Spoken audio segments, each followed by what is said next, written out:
Good morning, I'm Christopher Thomas from American Dream TV. I'm here to talk about Rochester's amazing resilience. We have a legacy of industry here in Rochester. Kodak, Xerox, some of the biggest inventions were made here in Rochester.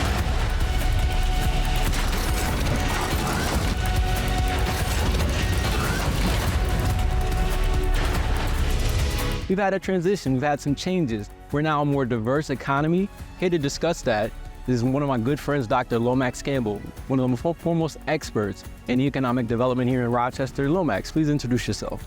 Well, first off, greetings. Dr. Lomax Campbell, President and CEO of Third Eye Network.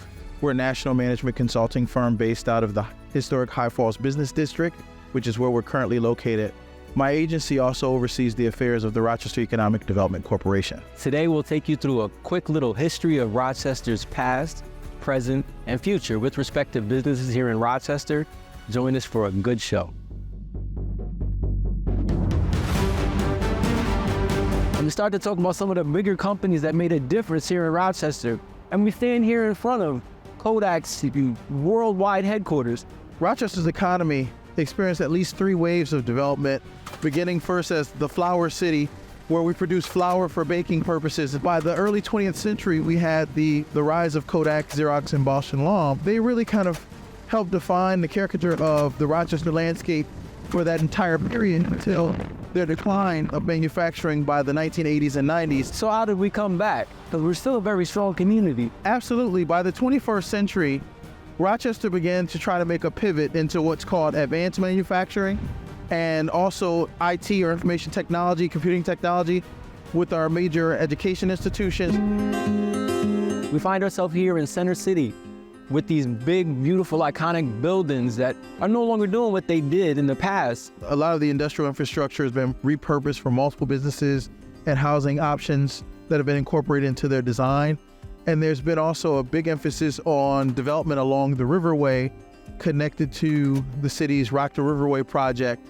We stopped here at this particular establishment because it's one you guys have actually touched. Give us some example of how you guys have affected this business and how they're different because of your impact. Sure, so we're standing outside of Soin City Hair Salon. A co-investment from the city of Rochester and Redco has allowed them to acquire this building and renovate it.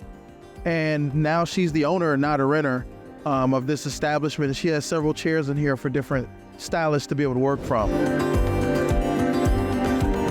This is Shannon. She's the proprietor of this business here on Webster Avenue in Rochester, and you were assisted by the city of Rochester and Redco, correct? Yes, I was. Tell us about the impact that assistance had on your business. How has it changed? Has it increased? What's happened?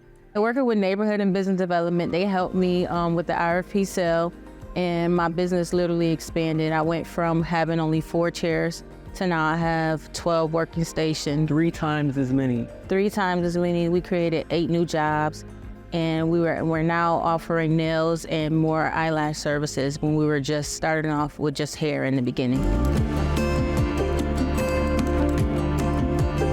So Lomax, as you mentioned earlier, the city's put some resources into looking into corridors. We're standing in front of Lightfoot Square, where Redco recently invested in Willie's Wash and Go laundromat, so that this area, one of the things that the corridor study revealed was that this area lacks or is insecure of laundering services and fresh foods and things of that nature. So this business represents one of those major investments in an essential service for this corridor.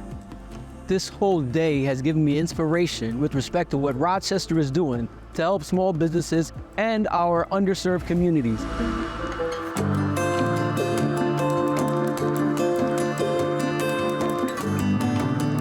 As we conclude today's segment, I want to thank you for spending time with us today at American Dream TV. We've looked through the Rochester's economic renaissance that's happened over the past few years. I want to thank you for spending time. I want to also acknowledge the fact that Rochester has changed from a company town to a town of companies.